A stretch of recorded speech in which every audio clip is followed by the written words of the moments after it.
Karena dulu ulama itu sudut pandangnya itu ya seperti itu. Ada yang ulama suka ibadah itu sholat, ada yang milih tidur. Sampai Imam Ghazali bilang suatu saat ibadah terbaik di zaman akhir itu tidur kan. Sholat saja kalah sama tidur kan. Tapi itu loh ya, yang wajib tetap loh, terus kamu gak sholat wajib. Begini beliau mencontohkan itu. Ada orang sholat tahajud terus obsesinya itu ingin hajatnya terkabulkan. Sementara yang tidur obsesinya nikmati rahmatnya Allah, boleh tidur, bisa tidur. Kata Imam Ghazali, timbang kita tahajud terus nuntut pangeran aduk turu katanya. Mergo engko di akibat terus setan memberi bisikan, lho nyatanya kamu tahajud ya gak terkabul. Berarti cerita bahwa Nabi ngendikan kalau doa tahajud mustajab enggak. Daripada ngono ki aduk turu ora tau ndonga Ghazali. Timbang abri-abri Islam ya, timbang elek-elekin apa? Islam. Jadi ulama itu mulai dulu itu sudah berpikir. Banyak orang menjadikan tahajud, sholat malam itu media untuk hajatnya. Dan kalau nggak kesampaian ini mutung. Nyalahkan kiainya ijazah ramandi. Macam. Daripada ngono ora usah apa? Tahajud itu turu. Dan jenis kayak ini tuh banyak. Makanya ulama kayak saya itu saenake dhewe itu ya jarak. Saya sering didolani muhibbin terus bilang, Gus saya doakan gini-gini saya mau nyalon bupati atau saya gini. Saya bilang gak waduh orang dongo, nak ramandi darani ulama dongane ramandi. Nak mandi kamu jadi bupati tetap nganggep karena beli. Sopo sing ora bupati saya gak beli. Ribet kan? Ketika mereka jadi ngunsurkan doa kamu apa karena kemarin beli? Yang beli maksudnya nggak beli nggak usah tersinggung. Jadi ribet ngadepin. Nggak artinya gini loh, doa itu jangan dipakai begitu loh. Kalau minta nasihat tak nasihati jadi bupati yang baik, gubernur yang. Kalau minta doa itu resikonya. Akhirnya kiai kalau diminta doa ya doa, sebenarnya diisinya itu nggak doa kemenangan. Selamat. Itu nggak selamat gitu. Karena ribet. Makanya Islam itu doa itu setelah iman. Aturan iman benar baru doa. Aturan iman benar termasuk Allah itu yaf'alu ma yasha, boleh melakukan yang dikehendaki. Allah enggak boleh terdikte oleh doa kita, enggak boleh. Ya saya ulang lagi ya, mazhab Hasan Asyadzili ini khas kita. Jadi la ilaha illallah itu didahulukan sebelum istighfar. Tapi kebalikannya mazhab Imam Sanusi itu dibalik. La ilaha illallah itu kalimat yang sakral. Karena yang sakral dibutuhkan muqaddimah, yaitu yang melafadzkan harus yang sudah bersih, yang sudah steril baru melafadzkan la ilaha illallah. Maka dalam mazhab Sanusiyah istighfar dulu baru la ilaha illallah. Nah cara mazhab Abdul Hasan Asyadzili kebalikan, istighfar itu sah setelah sahnya tauhid. Kamu ikut mana tuh? Asyadzili apa Sanusiyah? Alhamdulillah sama-sama tidak paham ya sudah. Akhirnya sudah. Ya saya nggak kemana-mana kan gitu. Jadi apa ya? Terus ini saya teruskan, ini biar khas pesantren atau khas NU lah, kalau bahasa Pak Rektor khas NU. Ini Ben sampean tahu beberapa perbedaan itu lazim, halaman 24 ya, halaman 24 sama 25 tak baca, ini masih orisinil. An Sufyan bin Uyainah, ini juga gurunya Imam Syafi'i. Kata Sufyan bin Uyainah, beliau cerita kana Isa wa Yahya alaihi masalam ya'tiyanil qaryah fayas'alu Isa an syirari ahliha was'alu Yahya an khiyari ahliha. Jadi Nabi Isa dan Nabi Yahya itu satu generasi, sama-sama masih muda. Kalau di satu kampung yang Nabi Yahya tanya, ini keluarga terbaik siapa? Saya mau nginap di situ karena kumpul orang baik itu nyaman. Kalau Nabi Isa kebalikan, keluarga terburuk mana ya, saya tak di situ. Nah terus akhirnya faqala lahu Yahya lima tanzilu ala syirarin nas, kenapa kalau kamu bermalam kok malah kumpul orang-orang yang nakal?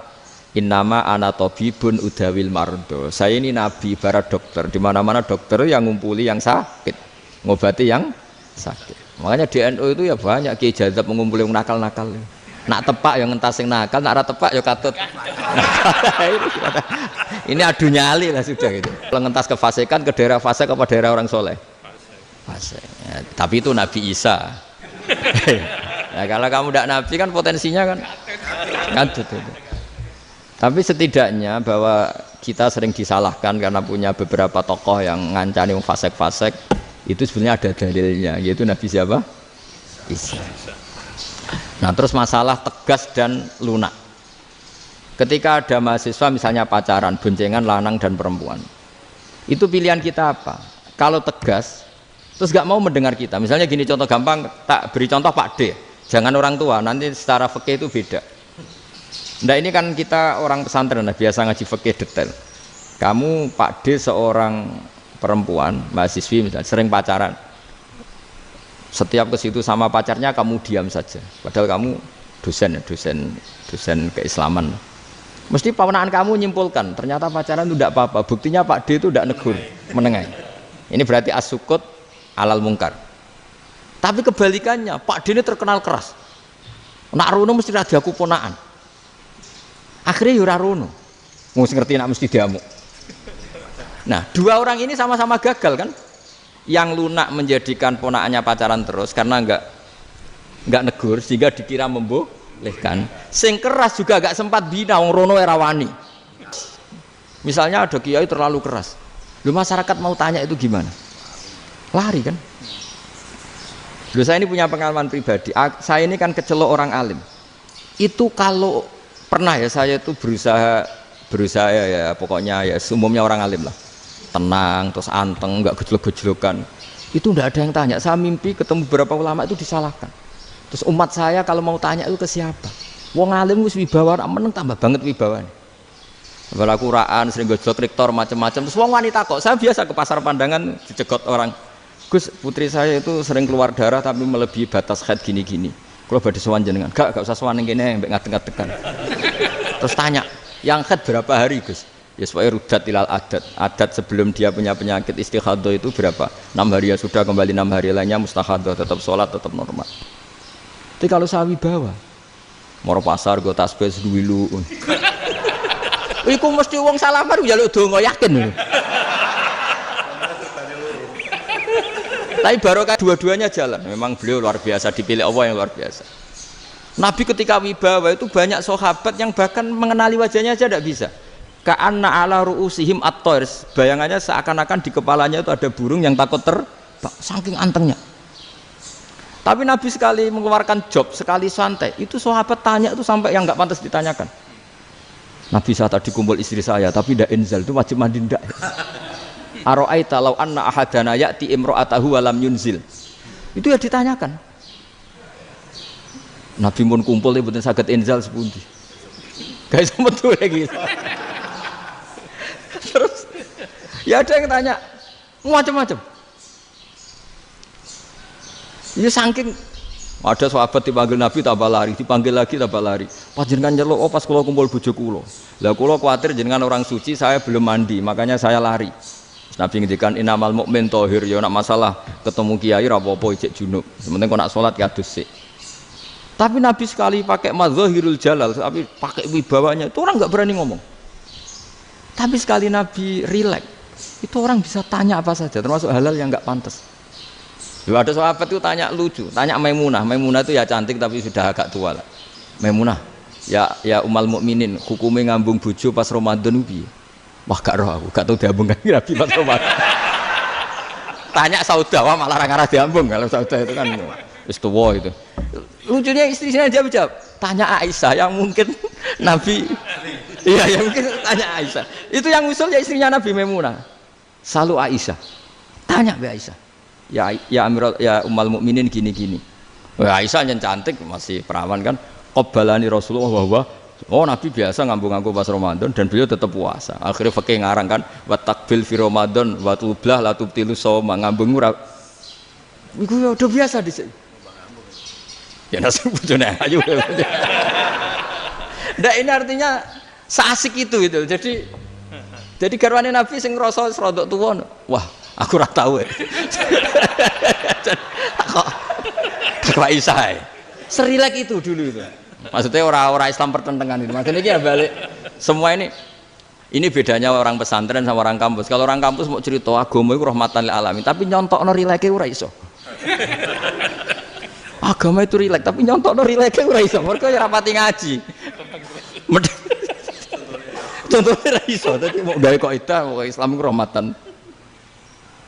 Jadi Nabi itu lah, Allah juga gitu.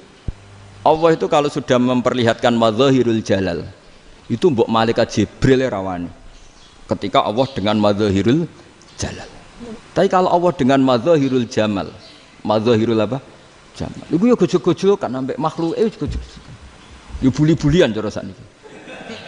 Ya sampean delok ning hadis syafaat itu, akhiru man dakhalal jannah atau akhiru man kharaja minan nar itu di beberapa judul. Ada seorang rajul yang ahli neraka ya, dintas mbek pangeran terus didudono swarga. Gusti, swarga sengiler tok ora wong wayu, roh wis wong ngiler tok. Ngerjaluk Gusti mosok roh tok ora oleh mlebu. Jarimu asal mlebu metu kon neraka ora jaluk-jaluk meneh. Sumpah lho ya, gak jaluk apa-apa meneh. Mboten Gusti. Sekali saya keluar dari neraka ndak akan minta apa-apa lagi. Wis. Wallahi, wallahi. La as'alu ghairaha. Mesti ghaira khoslah, ghaira tilkal khoslah. Ya niku pokoke selain keluar dari neraka saya ndak akan minta lagi. Didono swarga wong do kelon seruwipet kan. Sing bojone elek kan dendam dadi ning swarga iku. Swarga wis macam-macam. Gusti mosok roh tok ora oleh mlebu. Jarine janji ra njaluk meneh. Akhire ya wis didelokno neraka. Jadi pangeran jawabe gampang didelokno neraka. Roh neraka begitu menyakitkan, begitu ngeri. Sudah Gusti saya ndak minta surga, sementing enggak masuk neraka. Rabbana srif anna adzab jahannam. Setelah lama itu diadepno swarga njuk mlebu swarga, terus diadepno neraka. Akhirnya ya sudah.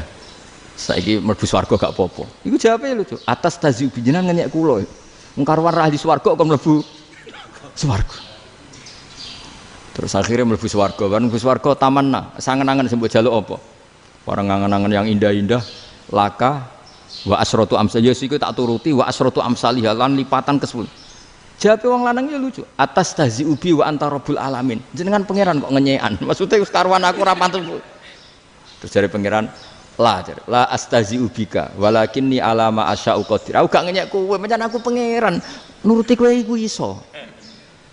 Jadi Allah sendiri ketika dengan madzahirul jamal itu malaikat ya ono sing wani bantah.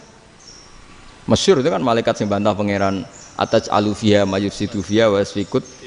Karena Allah dengan madzahirul jamal. Yang paling masyhur Nabi Musa. Nabi Musa itu ketika Nabi Mi'raj. Nabi Mi'raj itu beliau kira-kira di langit keempat lah yang masyhur atau kelima. Ngelangkai. Nabi Musa nangis, "Ya Rabbi, ini apa-apaan? Orang sing ja'a ba'di kemudian melangkai makom saya ini apa-apaan?" Jadi Nabi Muhammad kan apapun hebatnya kan junior. Kok melangkai makom saya ini apa-apaan? Enggak fair. Sampai Nabi Muhammad itu tanya gini sama Jibril, reaksi Allah gimana ketika melihat Musa seperti itu? Jawab malaikat Jibril lucu. Ya roh khiddatahu, Allah sapal gayane Musa. Biar. Jadi lucu. Ya dibiarin aja sama Allah. Tapi wong jenenge Nabi Musa itu kekasihnya Allah. Tetap berkah bagi kita. Betul. Ketika setelah Mi'raj diwajibkan sholat 50. Gentenan Nabi Musa kelihatan nabinya. Sebenarnya Nabi Musa itu sebetulnya loh, enggak nguntungkan kita sebetulnya. Tapi yang nguntungkan. Sebenarnya enggak niat nguntungkan kita, tapi nguntungkan. Nabi Ibrahim kan di langit ke-6, keren lah. Konti jong ketemu Allah ngeten-ngeten kan sholat 50. Karena Nabi Ibrahim terkenal Nabi baik ada bantah. Bareng Nabi Musa. Kenapa diceluk pangeran? Kula kan salat ping 50. Inna ummataka la tutiku dalik. Wah, gak kuat umat. Serai-rai gak umatmu ora ngarah kuat 50 rokaat. Tapi sebenarnya Nabi Musa itu niatnya bukan membela kita. Fa inna ummati la umatku sing gagah-gagah ra iso meneh umat. Berarti sebetulnya ya itu masih pakai gengsinya sebetulnya. Wes ngono-ngono lah sementing kita untung. Sebetulnya dia itu gak terima wong umat saya aja yang lebih kuat. Gak kuat apalagi umatmu. Lah terus sebutin irji ila rabbika fas'alhu takhfif. Itu berarti Allah dengan madzahirul jamal. Sudahlah, datang ke Allah minta keringanan. Allah itu baik. Minta, ambek Allah diringana mau 5 tok, jadi cek 45. Balik ke Nabi Musa, piro 45, cek ra kuat umat. Wong umatku ra kuat, jadi sebenarnya dia bilang umatku ra kuat. Lho cara Nabi Muhammad model wong Malang, yo beda umatku mbek umatmu. Ribet kan? Beda. Lho Nabi Muhammad kan enggak seperti itu kan? Enggak punya akhlak Malang kan, akhlak. Maksudnya akhlaknya mujur itu loh, akhlak yang baik gitu. Ya akhlak yang mujur lah, bukan yang malang gitu. Jadi Nabi ya manut. Tinggal 40 kan, dikurangi lagi 35 sampai 9 kali kan. Masyhur itu. Ya kan kalau dikurangi 55 kan berarti turun naik kan 9 kali. Itu setelah 5 itu Nabi Musa aja usul, masih ragu. Itu cara Nabi munggah nentek. Ini entek ya. Terus iya doa tuntas betul. Sebebas. Terus munggah ado-ado lha opo? Ngapain itu? Akhirnya Nabi Muhammad sudah sampun ya kalimah Allah, saya ini malu sama Allah Musa. Sudah 9 kali dan diturutin terus. Jadi Allah kalau dengan madzahirul jamal itu Nabi Musa biasa nego sama Allah. Tapi ketika Allah dengan madzahirul jalal itu Nabi Musa enggak berani. Yaitu di hadisus syafa'ah. Hadisus syafa'ah ketika manusia datang ke Nabi Adam, ya tuna Adam. Ya Adam anta abul basar ngene isfa'li ana inda rabbik. Kamu saya minta mensafaati kita. Nabi Musa, Nabi Adam, inna rabbi qad ghadibal yawma ghadaban lam yaghdab qablahu mislah wa la yaghdab ba'dahu mislah. Ini Allah sedang murka besar dan tidak akan murka seperti ini lagi. Sudah saya tidak berani, nafsi. Nabi Ibrahim enggak, termasuk Nabi Musa ketika itu ya enggak berani. Karena Allah dengan madzahirul jalal. Itu Nabi Musa enggak berani. Sudah saya sendiri itu pernah salah. Yaitu saya membunuh seseorang yang enggak disuruh oleh Allah membunuh itu, yang pas jotosi orang Kipti. Akhirnya datang ke Nabi Muhammad. Pas ke Nabi Muhammad, Allah dengan madzahirul jamal. Dengan madzahirul jamal sampai Kanjeng Nabi ngendikan analah, saya akan memintakan syafaat kalian. Terus fa ahmadu rabbi bima hamida allamaniha rabbi. Saya muji Allah dengan pujian-pujian yang orang lain tidak tahu, hanya saya yang diajari, kata Rasulullah. Nah di sini menurut banyak ulama termasuk kitab yang saya baca, kenapa Muhammad sebagian namanya Ahmadu? Itu dari af'al tafdil, fa Muhammadun Ahmadu min ghairihi. Muhammad Rasulullah itu kalau muji Allah di atas cara mujinya Nabi yang lain. Jadi Ahmadu bukan dari fi'il mudhari' lil mutakallim tapi dari af'al apa? Tafdil. Fa Muhammadun Ahmadu min ghairihi. Bahwa Kanjeng Nabi Muhammad sallallahu alaihi wasallam itu cara mujinya Allah di atas pujian para nabi. Makanya di sini Sayyid Ali Zainal Abidin kalau muji hamdal hamidin wa fauqa hamdil hamidin. Jadi pujian saya ini di atas rata-rata cara mereka apa? Memuji. Yaitu sirinya apa? Nabi itu tahu bahwa akhirat itu tidak bisa batasi Allah. Kamu tidak bisa nyemprit Allah. Allah, ini akhirat loh. Amal sudah ada manfaat. Ingat itu. Tidak bisa seperti itu. Allah itu nggak bisa tunduk sama konstitusi yang bernama akhirat. Artinya Allah meskipun di akhirat tetap duwe hak yaf'alu ma yasa atau yaf'alu ma yurid. Nggak bisa kamu terus wah ini akhirat amal ra iso dikirim wong mati, amal ra iso dikirim. Yo pangeran kok mbok atur. Kalau kita yang mengirimkan tidak bisa, tapi kalau Allah tetap bisa. Makanya ada kiai mengatakan kodok qadar ora iso dirubah, itu kamu. Makanya ada seorang kiai ditanya, kodok qadar ora iso dirubah sekali dicatat selesai. Jadi kiai tadi, tapi nak Allah iso. Dalile apa ya yamhu ma yasha wa yusbit.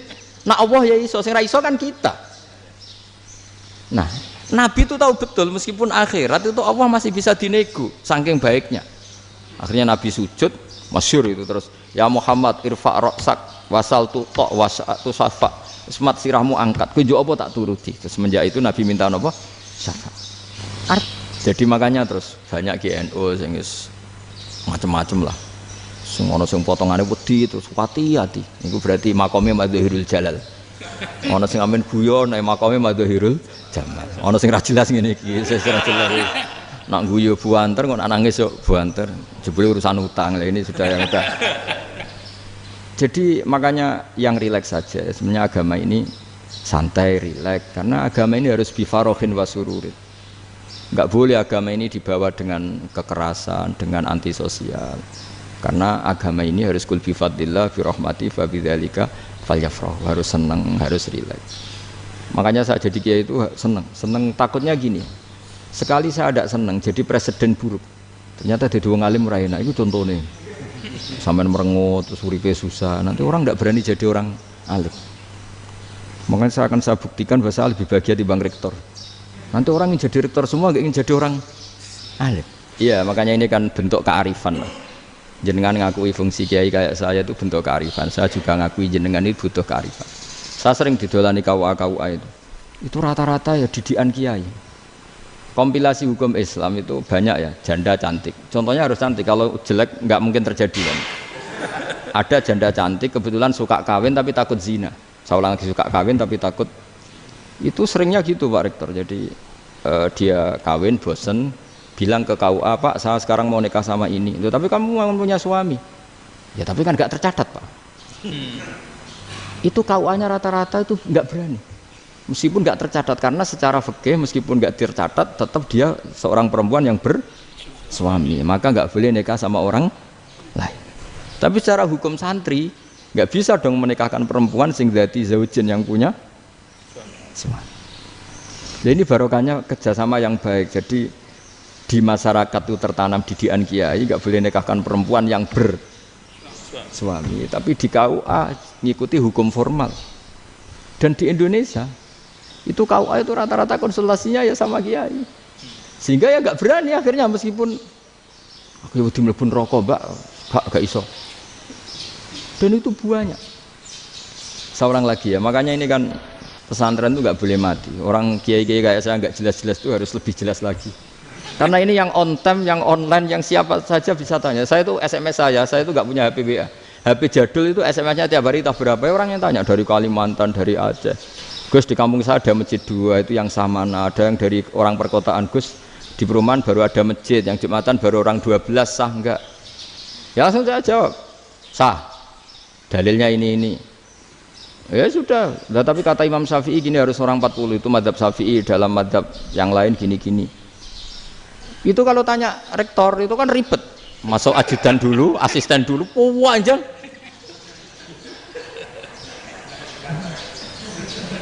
Wah itu kan ribet kan, manggil dosen dekan VAI dipanggil, dekan VAI nggak mau langsung jawab, cari dosen yang nekuni itu. Usul fikih saya nekuni itu baru seminar, nunggu dulu mbak ini orangnya baru. Panjang ya, bisa tutup Islam kalau kesuwen. Coba kalau tanya kiai kan nggak ketemu di jalan. Dulu Mbah Zubair kata Mbah Mun, saya termasuk santri yang diapresiasi Mbah Mun. Dhisik Mbah Zubair yang ngono, anak nong takok pesuan gak oleh. Gak takok ning kene. Saya biasa ditanya orang ngadeg-adegan. Ya alhamdulillah ilmunya cukup, kalau gak cukup ya kok sik. Jadi sebetulnya orang sopan itu ya agak-agak ada yang ditutupi sebetulnya. Mboten prayogi teng dalan nginjang mawon matur. Ya sebetulnya ya sebenarnya memang ilmunya agak cukup gitu. Tapi itu sebenarnya secara fikih itu haram, menunda itu haram. Ya haram tuh, coba bayangkan ya, kalau tanyanya sekarang, Gus saya ini sudah keluar darah 1 bulan penuh, padahal normalnya hanya 6 hari. Saya nanti sholat enggak? Kalau nginjang mawon dugi kula, berarti kan hari ini belum ada keputusan. Sholat apa enggak kan? Tapi karena modus tadi, boten prayogi nggih ngendikan ngoten teng dalan nginjang tengen kula. Itu kemungkinannya 2, sopan atau goblok, itu saja. Kayaknya kalau sopan enggak lah. Kayaknya enggak lah kata.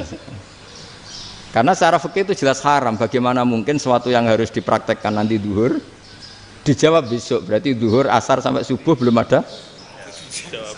Ada jawaban, berarti enggak ada sholat kan? Makanya dibutuhkan orang-orang alim yang kultural seperti ini, dan NU menghormati kultural. Tapi Mbah Mun juga sangat menghormati Islam formal, karena tadi produk-produk formal itu bisa dilembagakan oleh negara, dan itu kita ikut untung gitu. Makanya Mbah Mun itu kalau punya tamu KUA, punya tamu polisi sampai pejabat itu.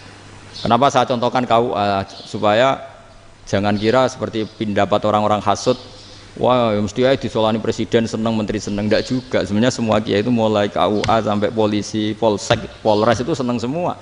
Karena sama-sama diajak mengawal bangsa ini, diajak mengayomi semua masyarakat. Tapi kadang-kadang masyarakat ngeritiknya, jenenge kiai disolani menteri ya seneng presiden. Padahal yang sowan kiai itu ya mulai KUA, Kapolsek, kepala desa, RT, Mudin. Itu Mudin kalau tanya ya lucu-lucu. Gus kalau nate nyembelih pitik kemanian, pitike gede. Akhirnya Wis ngerti nak kemani langsung tak sebelah meneh terusane iku sah ta ora. Ribet. Ya tak jawab, lah pite pas iku jek urip ta ora? Terus urip Gus. Wis sah cara mazhab Malik jek urip. Karena itu ada perdebatan antara mazhab Malik dan mazhab Syafi'i. Nah, cara Imam Syafi'i itu agak ketat. Hewan yang punya kehidupan sudah mutharibah, misalnya ayam jago, contohnya harus jago karena kalau ayam kecil diikhlaskan haram. Jadi yang cilik wae kan gitu. Fikih itu ya, fikihnya orang Indonesia itu pecundang. Kalau ayam kecil nggak ditanyakan, mate ra wis. Kalau jago ditabrak truk kejet-kejet. Andai kan nggak disembelih pun mesti mati. Itu cara mazhab Syafi'i itu haram. Karena penyembelihan ini tidak menjadi penyebab kematian, tapi memang karena kecelakaan tadi. Tapi cara mazhab Imam Malik enggak. Andai kan nggak disembelih, matinya kan 2 menit lagi atau 1 menit lagi. Andai kan nggak disembelih, berarti mati sekarang itu bawaan pisau apa bawaan kecelakaan? Ya sudah halal gitu caranya. Nah akhirnya ya saya bilang ya sudahlah kita semuanya mati. Jadi cara debat, cara Imam Syafi'i enggak, cara berpikir itu sudah tidak kehidupan yang normal. Yang dimana-mana penyembelihan itu mematikan yang hidup normal. Jadi agak ketat. Sehingga dalam contoh kemanian, kalau dalam bahasa Jawa nyembelih agak sempurna terus pesonya jatuh atau apa itu, kalau pakai mazhab Syafi'i agak kesulitan. Jadi kalau mazhab Malik asal diselesaikan secara fauron dan juga sebagian mazhab Syafi'i itu halal. Nah orang mesti tanya gitu, Gus, wedhusku tabrak truk, man Gus kejet-kejet. Nak pitik cilik ra ditakok. Makanya termasuk kritiknya Mbah Mun, tapi ini mazhabnya Mbah Mun ya. Kamu boleh ikut boleh ndak karena ini urusan ndak penting. Dewe wong-wong lucu, nak ditakoki yuyu muni haram mergo amfibi. Yuyu ngerti ya, Man? Yuyu nggih. Tapi nak ditakoki kepiting muni halal. Mergo nak yuyu haram gak eman, nak kepiting eman. Padahal alasannya coba, kenapa yuyu haram? Karena amfibi kan, bisa di air. Pertanyaannya, kepiting seperti itu ndak? Nah, tapi kepiting kalau haram kan eman. Karena besar kan. Kalau yuyu silahkan haram kan gitu.